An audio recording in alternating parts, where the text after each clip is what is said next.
is a delight for me to join you and share with you what I believe is essential for us all to understand in this worship service.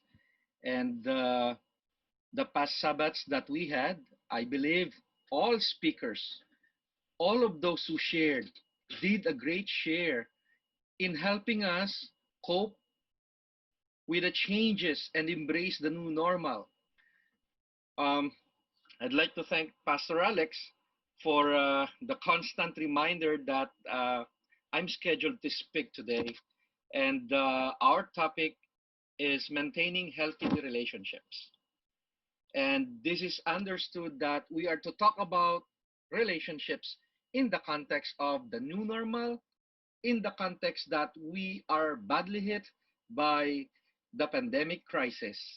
And so, as you can see on the screen, coping with change, embracing the new normal, maintaining healthy relationships. Oh, well, that's part of the new normal. As you may see, people are doing a lot of things to lessen the tension, to entertain themselves while they are facing conflicts, while they are facing difficulties in life. Now, let me go to the topic, to the material that I'd like to share with you. The challenges families face today. And it says that the most affected are those living on the edge or in poverty, those without financial savings and stock of goods.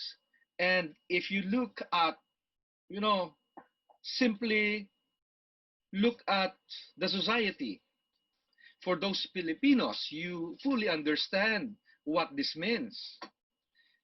And it's really difficult. And as mentioned, those who are in the poverty and those without savings and stocks of goods will suffer most.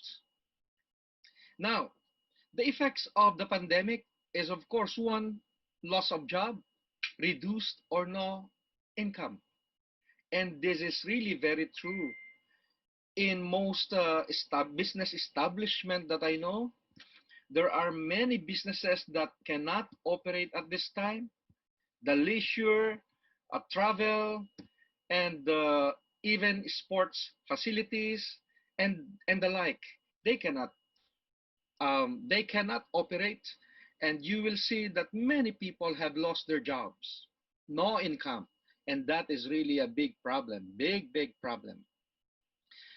Another thing that we are faced today is the limited resources for basic needs, childcare and transportation.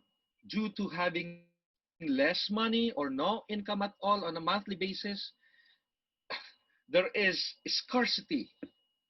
We may even run out of things for our families. And until today, we have no public transportation except for the buses.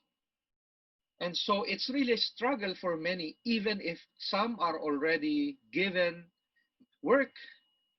The challenge of going to work and going back to their own homes is for real. Now, we notice that the pandemic has affected, I would say, all aspects of our lives: the social, educational, economic, and there's the mental health consequences to all of this. And we should note that more Filipinos these days are suffering from mental health conditions since the government imposed the lockdown. And that was on March 15. And we are now coming close to July 15, and that would mean that's 4 months straight of having so much limitations in terms of movements and in many things. Now, the National Center for Mental Health 24/7 helpline was flooded with individuals seeking for health intervention. That's according to Dr. Rolando Cortez. As was mentioned earlier, part of those that are that are affected in us is the mental health. Filipinos, we are not exempted in this.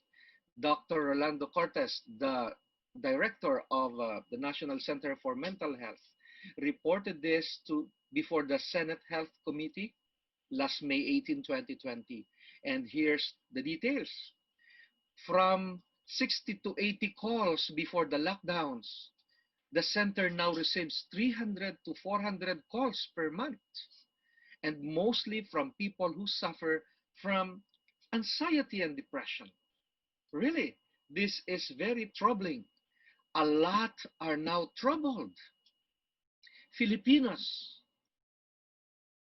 are now affected much by the lockdown, and those who called the center, for for most of them, expressed concerns regarding anxiety and depression. And I don't know about our dear members in the house of prayer and all our friends who are listening these days. It's been said that there's nothing wrong in asking for help or assistance. When we acknowledge we are in need, that's a good sign because we can do something, and there is nothing shameful in asking for assistance. It's better to act early than to be regretful. And so here, I got a report from manilastandard.net that Filipinos really are to take seriously the mental health problems. And that's because we have been warned that the next COVID-19 pandemic related crisis will be that of mental health. And they have provided reasons why. And that is because of the continuing fear of contracting the disease, the inability to grieve for those people who have lost their loved ones. They cannot grieve because they just have to continue with their lives. And the uncertainty that remains of whether one has still a job to return to. So you will notice that these are the basic areas in our life which are bombarded continually. And that's why it's said that mental health will be the next pandemic related crisis. Fear of contracting the disease, that's that's more on the mental, I mean on the emotional, mental, I mean, and the inability to grieve on the emotional aspects. And then our uncertainty of whether what you will still have a job, that would mean economic. When you put all together, that's so much pressure for a person. How will you provide for those members of the family who are dependent on you? How can you continue with your life? And this is really a serious matter. And the ones who are more susceptible to mental health, you know, issues during pandemic are those who are the COVID-19 patients themselves, the frontliners, the people who have lost their jobs, people with substance use disorders, people with history of mental illness, because it's very easy for a person to just be triggered by the circumstances. And if a person already had a pre-existing mental condition or illness, it's very likely that they can be triggered at this time of difficulty. People with disabilities, because those people with disabilities are somehow dependent on others, and knowing that life is difficult for everyone, it makes things harder for them. And so we see these reports which we are not really to neglect or simply ignore, because these are serious issues. As our theme says, coping, coping with the new normal. And for that, I am proposing that if we need to maintain healthy relationships, not only maintain healthy relationships in this pandemic crisis, I believe we are to be intentional in building strong family support system. See, and this is what we need more than ever, as this is highly available to us. This is what the Lord has entrusted to us. This is where we can, we are to, this is where we are tasked primarily to provide our love and care and concern for the members of the family, as well as this is the place where we are to receive nurturance and care. And so, for that, I'd like to share with you the 6 qualities of strong families. If we are to be resilient, if we are to cope with the crisis, if we are to truly embrace the new normal, we ought to build strong family support system. And this is based on research as part of the doctoral studies conducted in the University of Nebraska, where there were more than 25 countries in the world, represented by more than 25 countries, and with thousands of families who engaged in the studies. And in the study, it revealed 6 common themes that helps families uh, become strong with these qualities. And the number one is strong families express appreciation and affection. That's number one. By the way, let me say these qualities, though this study was designed for families, we can always have this extended to people that we value, to friends or to special people around us. And so when there is expression of appreciation and affection, it allows us, it will allow us to cope better, and it will allow us to truly uh, be strong amidst difficult situations. And the second characteristic of or qualities of strong families is that they have strong commitment to each other. Very nice. Strong commitment to each other. That means they really are certain that they care for each other. And so no matter what, support is always guaranteed. And I wonder how in our very own families we have committed ourselves to providing to our commitment to be there for our family members. Third, strong families spend enjoyable time together. Well, your question might be, how can we spend time together when we really cannot go out or do activities as a family? And that's for most people the advantage of the lockdown. Because when you are done with your work, if you are allowed to work, you're back to your home, and then you have time with your family members. It will just require us all to be creative enough on how we are to spend togetherness. Fourth quality of a strong family is that they manage stress and crisis effectively. And so parents are to model how to deal with situations, how to address stresses and conflicts and problems of their own, so that children will have models, will understand how to how to be when they are before any challenges. Fifth quality of strong families says they have effective and positive communication skills. So there has to be openness and direct communication among family members. Should you extend this in your relationship with friends, there has to be effective and open, direct, positive communication with your friends or loved ones. And you may not be surprised, but in that research, part of what they found to be qualities of strong families is that strong families have a sense of spiritual well-being, a high sense of spiritual well-being. They are intact with their values. They they place emphasis on the more important things in this life,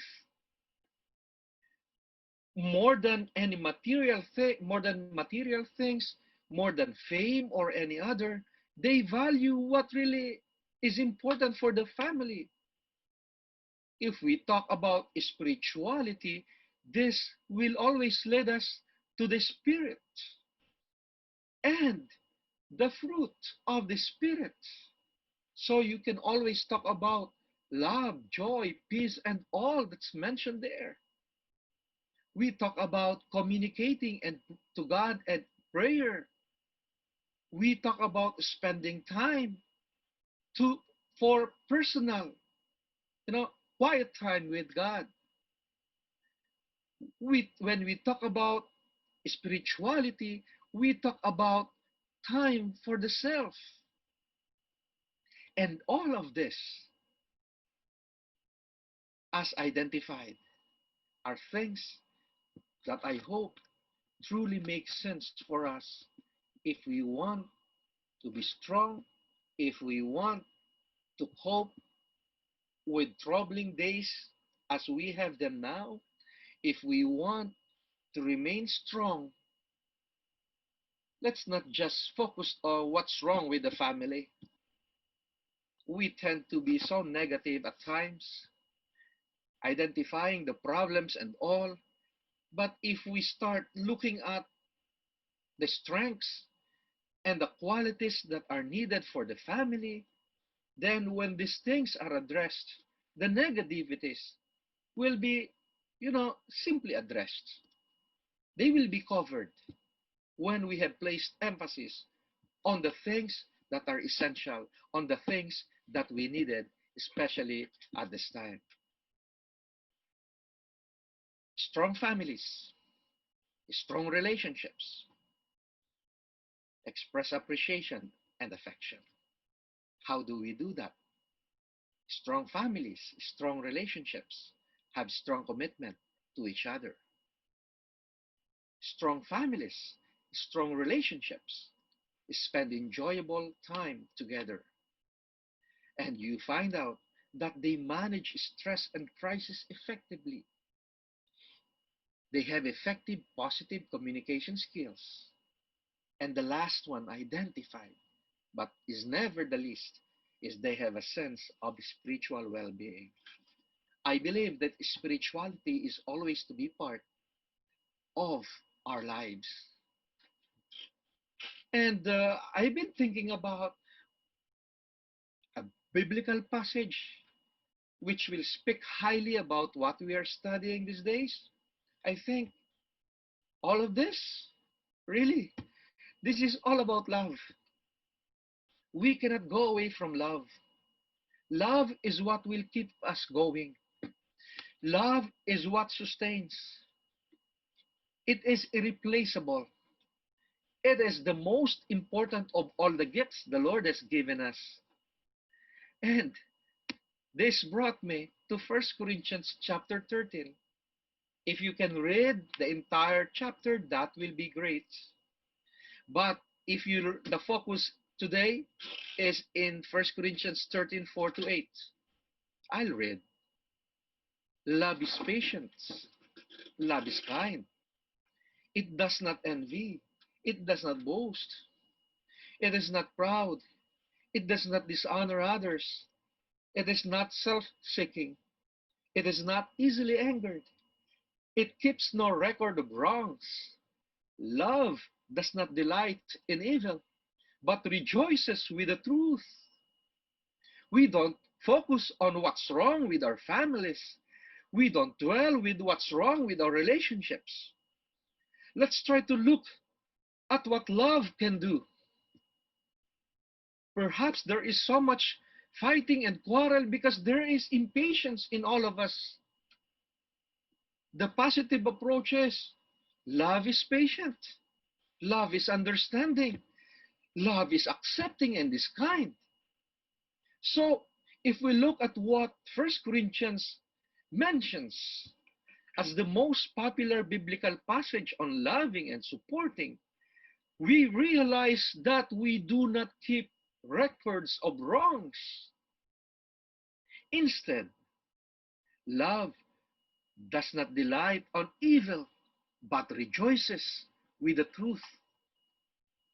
As a counselor, it's basic that I need to understand when someone comes to me and presents to me a problem. Of course, I need to understand the context of the problem. Background is given, but still, the more important task is to move forward and to see what life has to offer. There is so much in life that we are missing. It says, love does not delight in evil, but rejoices with the truth. Whatever that truth is, we rejoice in it. And love says, it always protects, it always trusts, always hopes, always perseveres. Other translations will say, love never fails. Love conquers. Love remains. Love stands still. My dear friends, my dear fellow believers, we are journeying in this life. This life is filled with challenges, but we are not left without anything in our hands. We have in our hands what the Lord has entrusted to us, our families, the people we love. Let's strengthen, let's develop relationships, let's strengthen, let's develop strong support system inspired by 1 Corinthians 4:8, 4 to 8. I believe we are on track. We keep no record of wrongs. We do not delight in evil. We always rejoice with the truth and focus on the great things life has to offer. True love, which is God's gift for us, protects, trusts, hopes, perseveres. True love, as God's gift, will never fail. For that, we can maintain relationships that will really keep us stronger than ever. I hope that the Lord, through His grace and mercies, will inspire us all continuously to place our trust and confidence in Him, that no matter what, He will see us through. We will remain victorious amidst all challenges, amidst all situations, amidst all troubles and conflict or issues in this life, no matter how difficult they are. Because God is good, He is gracious, and we got an awesome God. Blessings to you, my dear church family and friends.